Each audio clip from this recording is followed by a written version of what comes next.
الفيلم بيبدأ بإيدي وفينوم وهم ماشيين في الطريق وبيسمعوا صوت كلاب بتهوهو جامد وكأنهم بيطلبوا المساعدة. واللي ما يعرفش فينوم، ففينوم ده يا جماعة طفيلي جاي من الفضاء وساكن جوه جسم إيدي. ففينوم بيقرر انه يروح يساعدهم وبيتحرك على هناك وبيلاقي فعلا ان في ناس حابسينهم وبيجوعوهم علشان يشرسوهم. وبتيجي العصابة اللي حابسين الكلاب وبيكونوا من اخطر العصابات اللي موجودة في المكسيك. وزعيم العصابة بيقول لإيدي انه حط نفسه وسط النار يوم ما فكر انه يدخل المكان ده من غير اذنه، وبيرفعوا عليه السلاح. وفينوم وقتها بيكون عايز ياكلهم، لكن ايدي بيرفض وبيديهم فرصة اخيرة علشان يحرروا الكلاب قبل ما فينوم يتصرف بطريقته. وقال لهم ان هم لو حرروا الكلاب هيمشي من غير اي مشاكل، ولكنهم بيستهزئوا بيه علشان ما بيبقوش عارفين ايه اللي ساكن جواه. واحد من العصابة بيطلع سكينة وبيدي لايدي علامة في وشه، ففينوم وقتها بيتضايق وبيظهر علشان انتوا عارفين ان الضرب في الوش ما فيهوش معلش، وبيضرب اول واحد فيهم بالرجل يلزقه في الحيط. فبيبداوا يضربوا عليه نار، لكن فينوم بيظهر وبيحرر الكلاب وبيخليهم يعضوهم. وبنشوف ايدي وفينوم لاول مرة بيكونوا متحدين مع بعض ومتناغمين في الضرب، وبيخلصوا على العصابة بكل سهولة. وبيكتف افراد العصابة، فبيسألوا رئيس العصابة بخوف هو انت مين، فبيقول له ان هو فينوم وبياكل راسهم هما الاربعة. بعدها بيروح ايدي وفينوم لبار، وبيكون ايدي شارب كتير جدا ومش في وعيه. ولما بيجي ماشي بيلاقي على التلفزيون ان هو مطلوب للعدالة، والشرطة بتدور عليه لانهم بيكونوا فاكرين ان ايدي وفينوم قتلوا ضابط اسمه درام في الكنيسة. وبيبقى ايدي وفينوم مش عارفين هيهربوا من الشرطة على فين ابعد من المكسيك اللي هم فيه. ولما ايدي بيفكر في مكان بيستخبى فيه يشوف بالصدفة تمثال الحرية، ففينوم بيقوله ان هو نفسه يشوف تمثال الحرية ده من زمان على الطبيعة. فبيقرروا ان هم يروحوا يستخبوا في نيويورك، وفعلا بيبدأوا يتحركوا لنيويورك. وبيكون ايدي نسي يحاسب البار، ولكن فينوم بيعمل كده بالنيابة عنه، وبيكون في جزء من فينوم اتنقل مع الكوينز. والناحية التانية بتكون القوات الخاصة الأمريكية عرفوا مكان إيدي من كاميرات المراقبة اللي في شوارع المكسيك، وكانوا جايين علشان يقبضوا عليه بقيادة جنرال كلاند. وبيدخل للبار اللي إيدي كان موجود فيه، وبيلاقي جزء من الطفيل فينوم اللي كان موجود على الكوينز، وبياخده وبيحتفظ بيه في أنبوبة اختبارات، وبيروح بيها على المحطة الفضائية 51. وبتكون عبارة عن محطة فضائية كبيرة وفيها مختبر بها علماء وباحثين وعينات مختلفة من طفيليات فضائية كتيرة جدا. وبيسلموا الأنبوبة اللي فيها جزء من فينوم للدكتورة، ونشوف الجنرال وهو بيتكلم مع دكتورة تانية اسمها بن. وبنعرف ان هم اخدوا الضابط درام وانقذوه قبل ما يموت، وكانوا بيحاولوا يتكلموا معاه علشان يعرفوا منه ايه اللي حصل في الكنيسة، لكنه مش بيرد عليهم. وفجأة بيقرب منهم وبيكون جواه طفيلي من فصيلة فينوم، وكان هو اللي بيتكلم، وكان بيقول لهم ان هم كلهم هيموتوا من كائنات جاية تدور عليهم. وبيقول لهم ان السبب انهم بيدوروا على مكان امن يعيشوا فيه واختاروا كوكب الارض. وبنروح لايدي وفينوم وبيكونوا مش عارفين هيروحوا ازاي نيويورك علشان المسافة بتكون كبيرة جدا من المكسيك.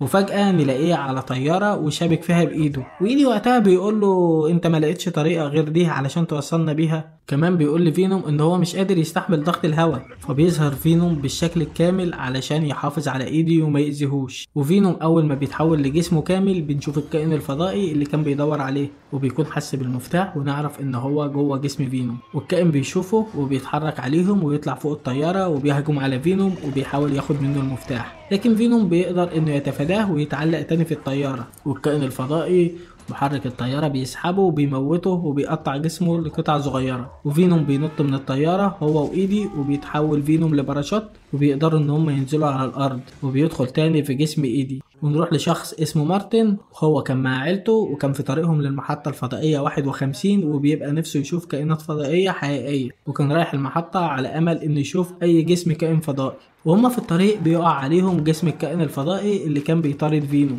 بس بيكون مفكر اللي وقع عليه ده مجموعة من الصخور. والكائن الفضائي بنشوفه بيقدر يجمع جسمه من تاني بعد ما اتقطع لقطع صغيرة، ويتضح ان هو مش بيموت بسهولة، او بالاصح مش بيموت ابدا. وإيدي بيتكلم مع فينوم وبيحاول يفهم منه ايه الكائن ده وليه بيهاجمهم. فبيقوله ان الكائن ده تابع لشخص اسمه نول، وبيدعي ان هو اله الفراغ ومدمر العوالم، وهو اللي صنعهم. وانه لما دخل النور لمملكته خانوه ابنائه وسجنوه في المكان اللي هو فيه، وان المفتاح اللي معاه ده هو اللي هيخرجه من المكان، وهو بيدور عليه. وكان الفضائي ده واحد من آلاف الكائنات الفضائية التابعة ليه وبيدوروا على المفتاح. والمفتاح ده بيتكون لما اي طفيلي مننا بيدخل جوه جسم اي انسان وبينقذه من الموت. وايدي بيفتكر زمان لما كائن حاول يموته وفينوم دخل لجسمه وانقذ حياته. وقتها تكون المفتاح جواهم، وعلشان كده نول بعت الكائنات تطاردني، وبيقولوا ان الكائنات الفضائية دي مش بتقدر تشوف المفتاح غير لما اتحول لجسم الكامل. وبعدها ايدي بيسأل فينوم ازاي يتخلصوا من المفتاح، فقال له ان لازم حد فيهم هما الاتنين يموت علشان المفتاح يختفي. وبنروح للمحطة الفضائية 51 ونلاقي الجنرال والدكتورة وهم تحت في المعمل، وبيتابعوا كل الطفيليات الفضائية اللي من فصيلة فينوم، ونعرف ان هم جمعوهم من النيازك اللي كانت بتقع من الفضاء على كوكب الأرض وكانوا بيخرجوا منها. ويستغرب الجنرال ان كل الطفيليات دي بيبقوا مستسلمين، وده يخلي الجنرال محتار من سبب نزولهم على كوكب الأرض. بعدها بيجي ضابط للجنرال وبيقول له ان اجهزة الرصد رصدت مكان ايدي وهو نازل بباراشوت من طيارة، والجنرال وقتها بيؤمر كل قواته علشان يتحركوا على المكان اللي فيه ايدي. وبنشوف ايدي بيكون تعب من المشي في الصحراء، وهو ماشي بيلاقي حصان، ففينوم بيتنقل في جسم الحصان وبيخلي الحصان شكله بقى ضخم جدا، وبيركبوا ايدي وبيمشي بسرعة خيالية لدرجة ان ايدي بيطير كذا مرة من على ظهر الحصان وكان هيقع، بس فينوم بيرجعه تاني. وهما في الطريق بيلاقي فينوم بحيرة فبيقف يشرب منها، بس فجأة بيلاقي هليكوبتر جاي عليهم، والجنرال والقوات العسكرية بيهاجموهم وبيضربوا فينوم بسلاح إشعاعي، فإيدي بيقع في المية وفينوم بيسيب الحصان وبينزل هو كمان في المية. القوات وقتها بتفعل خاصية الغطس وبينزلوا وراهم المية، وجزء منهم بيطارد ايدي وجزء التاني كان بيطارد فينوم. واحد من القوات كان هيمسك ايدي، لكن ايدي بيشيل جهاز التنفس بتاعه ويقدر يهرب منه، ولكن بيجي جندي تاني وبيمسكه وبيطلع مسدس. ايدي وقتها بيحاول يدافع عن نفسه، بس فجأة بيطلع طلقة وبتيجي في الجندي، وبيبقى ايدي مصدوم انه قتل شخص ملوش اي ذنب، وبيطلع ياخد نفسه، بس بيجي واحد تاني وبيمسكه، وبيكونوا رموا على فينوم شبكة علشان يسيطروا عليه، بس فينوم بيقدر يخرج من الشبكة وبيدخل في جسم السمكة علشان يعرف يعوم أسرع، وبياكل سمكة قدامه علشان يكبر أكتر، وبيطلع من جسمها وبيدخل في جسم ضفدع، بس وقتها بيشوف إيدي وكان ظابط ماسكه فبيسيب الضفدع وبيدخل في جسم إيدي وبيتحول لشكل فينوم الكامل. وأول ما فينوم بيتحول لجسمه الكامل، الكائن اللي بعته نول بيحس بوجوده وبيتحرك عليه، والجنود بيجتمعوا حوالين فينوم وبيسيطروا عليه بأسلحتهم، بس الكائن الفضائي بيوصل وبيكون شايف المفتاح جوه فينوم، فبينزل البحر علشان يجيبه من جسمه، والقوات بيضربوا عليه نار وبيبقوا مش فاهمين الكائن ده، وفينوم بيستغل الفرصة وبيهرب، وبيبدأ الكائن ياكل فيهم ويحاولوا يتخلصوا منه، لكنه بيكون مش مؤثر فيه أي شيء، والجنرال بيكون مصدوم من قوة الكائن ويبدأ يفهم كلام الضابط درام والطفيل اللي كان جواه لما قاله على اللي هيحصل، وفينوم بيتحول لجسم ايدي وبيهرب، وساعتها الكائن مش بيشوف المفتاح وبيمشي من المكان، وبيروح يكلم الدكتورة بين وسيدي، ولما يعرفوا اللي حصل بيخشوا للظابط درام وبيقولوا له على اللي حصل. وقتها الطفيل بيتحول لشكله الكامل وبينبهروا بشكله وبيسألوه عن اللي هيحصل بعد كده، بس قبل ما بيجاوبهم يخش الجنرال كلاند عليهم، والطفيل بيقول لهم ان الكائن ده عايز المفتاح من جسم فينوم علشان يحرر نول، ووقتها هيقضي على اي كائن حي على كوكب الارض، وهيخلص كمان على كل الطفيليات، وان لازم البشر والطفيليات يتحدوا علشان الكائن ده ما ياخدش المفتاح من جسم فينوم. وقال لهم كمان انه لو ما عرفش يخلصوا على الكائن ده يبقى لازم فينوم او ايدي حد يموت فيهم، وساعتها المفتاح مش هيبقى موجود. والجنرال كلاند بيحس ان هو ده الحل الوحيد، بس الدكتوره بتكون مش مقتنعه علشان عايز يموت حد بريء ملوش اي ذنب، بس الجنرال بيقول لها ان مفيش اي حل تاني، عشان لو الخاتم ده نول اخده كوكب الارض كله مش هيقدر عليه، وان كان الكائن ده لوحده ما كناش قادرين عليه، فما بالك بقى بالاف منها، والحل الوحيد اننا نموت واحد فيهم، ايدي او فينوم، وده علشان ما ياخدوش المفتاح ويدمروا العالم. وبنشوف ايدي وهو ماشي في الصحراء ومش عارف يعمل ايه، وفجأة وهو ماشي بيلاقي مارتن وعيلته مخيمين علشان ياكلوا، فبيحاول ايدي ان ينضم ليهم علشان يساعدوه، وبيرحبوا بيه وبيكون باين عليهم ان هم عيلة لطيفة جدا، وبيجيبوا له اكل، بس فينوم بيرمي الاكل علشان مش بيكون عاجبه وبيكون عايز ياكلهم هم علشان كان جعان جدا، وايدي بيرجعه على اللي في دماغه بالعافية وبيسيطر على الموقف. وايدي بيقول لمارتن انه رايح لنيويورك، فقال له انه ممكن يوصله لولاية قريبة من نيويورك علشان هو كمان رايح للمحطة الفضائية 105. ولما ايدي سأله عن سبب مروحه فقال له ان هو مؤمن جدا ان في فضائيين عايشين وسطهم ونفسه يشوف واحد منهم على الحقيقة، وبيسأله ان كان هو كمان مؤمن بالفضائيين ولا لا. وقتها فينوم بيقول لإيدي ان هو ده الوقت المناسب اللي انا اظهر فيه، بس برضه ايدي بيكون رافض انه يظهر، وبيقول لمارتن ان هو كمان مؤمن جدا ان في فضائيين عايشين معاهم على الكوكب، وبيخلصوا اكل وبيكملوا طريقهم. وهم في الطريق العيلة بتغني وفينوم بيحب الاغنية جدا وبيفضل يغنيها معاهم في عقل ايدي، وفينوم بيقول له ان الحياه العائليه دي بالنسبه له احسن من العيشه التافهه اللي هم عايشينها بكتير. وساعتها بيحسوا فعلا بالوحده، والاول مره فينوم بيقول انه سعيد جدا عشان ما كلش العيله دي، علشان هو حبهم جدا. وبعد ما بيخلصوا غنى بيناموا، وهم في الطريق الطفل بيصحى وايدي كمان بيصحى، والطفل بيديله حلويات وبيقول له بصوت واطي علشان ابوه بيكون منعه من اكل الحلويات. وايدي بياخدها من الطفل. وقتها الطفل بيقول له انه خايف لو شاف فضائيين بجد، فايدي بيقول له ان الفضائيين مش موجودين في الحقيقه، وبيطمنه وبينام في حضنه. وساعتها فينوم بيقول لايدي ان هيكون اب كويس في المستقبل. وبيكملوا طريقهم وبيوصلوا للمدينه، وبينزل ايدي ومارتن بيديله فلوس وشبشب علشان يلبسه، وبيشكروا ايدي جدا على اللي عمله معاه هو وعيلته، وانهم ساعدوه، وبيودعهم وبيمشي. وفينوم اول ما بيمشي بياكل الحلويات اللي الولد اداها وبتعجبه جدا. وقتها الكاميرات بتصور ايدي وبتتعرف على وشه، والقوات الخاصة تعرف مكانه، وإيدي وفينوم وهم ماشيين بيشوفوا شخص متنكر في هيئة تمثال الحرية. فبيقول لإيدي إنه متحمس يشوف التمثال على الحقيقة. فقال له إن مارتن إداله $20 بس، وده مش هيكفي مواصلات لغاية نيويورك، وإنهم محتاجين فلوس كتير. فعرض عليه فينوم إن هم يخشوا صالة قمار ويلعب عشان يكسب ويجيبوا فلوس كتيرة. ولما بيجي علشان يدخل، فرد من الأمن بيمنعه علشان مش لابس اليونيفورم بتاع صالة القمار. وفينوم بيتضايق من طريقته وبيضربه، وبيلاقي واحد لابس بدلة وواقف بعيد، فبيروح له وبيضربه وبياخد البدله وبيلبسها. وفرد الامن الجديد ساعتها بيوافق يدخله لانه بيبقى لابس اللبس المناسب. ولما بيدخلوا لجوه فينوم بيقول له انه يراهن بكل فلوسه اللي معاه، علشان هو بيعرف يلعب وواثق انه هيضاعف الفلوس دي بكل سهوله. وفعلا ايدي يعمل كده، وبيلعب فينوم بسرعه رهيبه، بس بيلاقي ان هو خسر كل الفلوس، فبيتعصب وبيكسر المكان. وهو ماشي بيلاقي السيده تشين صاحبه السوبر ماركت الوحيده اللي كانت عارفه بوجود فينوم في الجزء الثاني، وبيروح وبيسلم عليها وبتقول له ان هي حاجزه اوضه لو عايز يغير ويرتاح فوق شويه. ولما بيطلع يرتاح، السيدة تشين بتقول له ان هي عايزة ترقص مع فينوم الرقصة الأخيرة قبل ما يمشي، بس ايدي بيرفض علشان الكائن ما يعرفش مكانهم لما يتحول لجسم فينوم الكامل. بس فينوم بيفضل يصر انه حابب يرقص الرقصة دي، وانها مش هتكمل كام دقيقة، وان الكائن مش هيلحق يعرف مكانهم.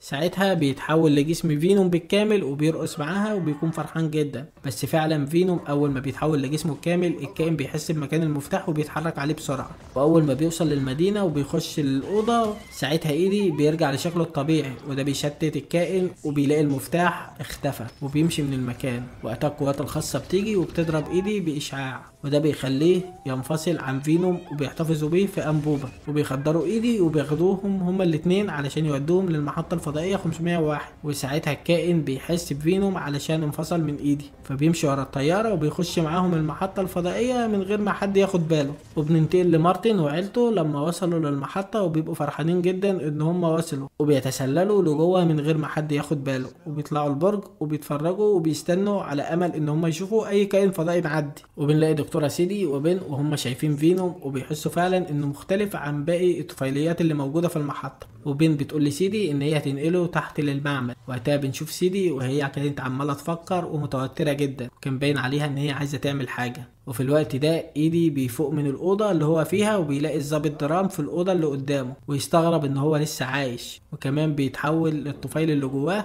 وبيقول لإيدي ان يحمل المفتاح علشان لو نول استحوذ عليه هيدمر العالم كله. وبيقول له كمان ان المحطة فيها كائنات كتيرة من الطفيليات، وان هي هتساعده وقت المعركة. وقبل ما بيتكلم مع ايدي بيجي الجنرال بقوته وياخدوا ايدي، وكانوا عايزين يخلصوا عليه علشان يدمروا المفتاح بمجرد موته. والدكتورة بين بتحاول تمنعه علشان ايدي مالوش اي ذنب انه يموت، بس بيبقى ده كله من غير فايدة، وبيطلع السلاح وبيضربه بالنار. بس بنلاقي ان سيدي خلت فينوم ينتقل لجسمها، وقبل ما بيموت ايدي فينوم بينتقل لجسمه وبيخرج الرصاصة من جسمه. ولما فينوم بيتحول بشكله الكامل بيجي الكائن الفضائي وبيطارده. ساعتها الطفيل اللي جوه الضابط درام بيخرج من الأوضة وبيحاول يعطله، وبيقول لفينوم انه يهرب، ولكن الكائن بياكله بكل سهولة وبيخرج ورا فينوم. وساعتها فينوم بيقول لهم انهم يحرروا كل الطفيليات اللي في المحطة علشان يساعدوه. وفعلا سيدي بتعمل كده، والطفيليات بيتحرروا وبيخشوا في جسم كل اللي موجودين علشان يحاولوا يعطلوا الكائن على قد ما يقدروا. والكائن بيكون قوي جدا ولا يقهر، والقوات الخاصة والطفيليات كلهم بيحاولوا يوقفوه.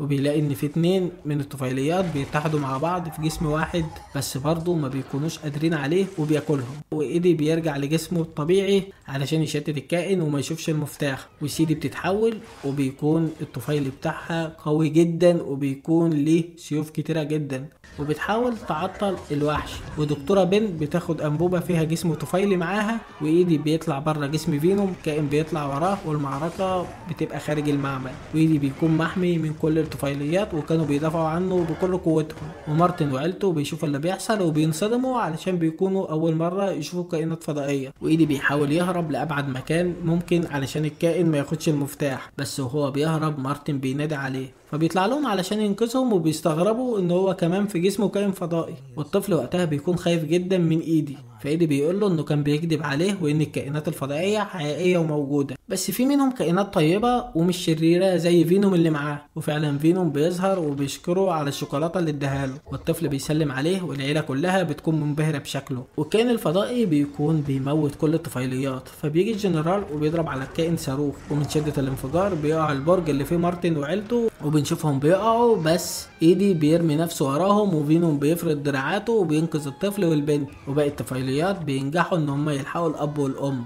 والطفيل اللي في جسم سيدي بيزعق للجنرال علشان ضرب بالسلاح وما فكرش فيهم، رغم ان هم كانوا بيحاولوا ينقذوه وان كتير منهم ماتوا بسبب الانفجار. وقتها بنلاقي الكائن بدأ يجمع جسمه تاني بعد الانفجار، وبيبقوا مصدومين علشان عرفوا ان هم مش هيعرفوا يقضوا عليه نهائي، وبيبدأ يعمل موجات صوتية علشان يطلب الدعم من نول. وقتها الطفيلي بيخرج من جسم سيدي بسبب الترددات الصوت القوية، وفينوم كمان بيكون هيخرج، بس ايدي بيفضل ماسك فيه وبيرجعه، ونول بيفتح البوابة الزمالية وبيبعت له كمان كائن علشان يساعده. وساعتها سيدي بتستعيد الطفيلي من تاني وبتتقاتل مع الكائن منهم بكل قوتها، وبتيجي طيارة وبتتقاتل مع الكائن التاني.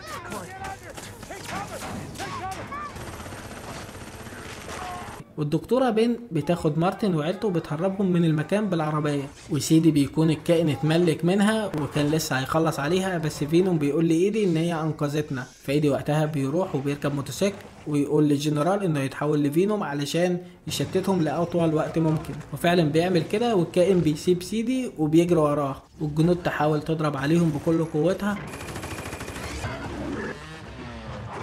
وفي نفس الوقت سيدي بتحاول تتقاتل معاهم. والدكتورة بن بتكون وصلت مارتن وعيلته لعربيتهم، ومارتن وعيلته بيبكوا لانهم صعبانين عليهم ايدي وفينوم وخايفين عليهم ان يجرى لهم حاجه. وبنشوف فينوم بينجح في استدراج الكائنات والمروحيه بتضرب عليهم علشان يحصل انفجار، وفعلا بيعملوا كده وبيكونوا فاكرين ان هم خلصوا عليهم، بس فجاه كائن بيطلع وبيقضي على المروحيه، والجنرال بينزل بكل شجاعة وبيشتبك معاهم علشان ينقذ فرقته، ولكن الكائن بيطعنه بسيف. وفينوم وطفيل سيدي لما بيشوفوا كده بيتحدوا مع بعض وبيقطعوا راس كائن، وطفيل سيدي يعرف ينقذ الجنرال والظابط وبيوديهم لمكان آمن عند الدكتورة بن.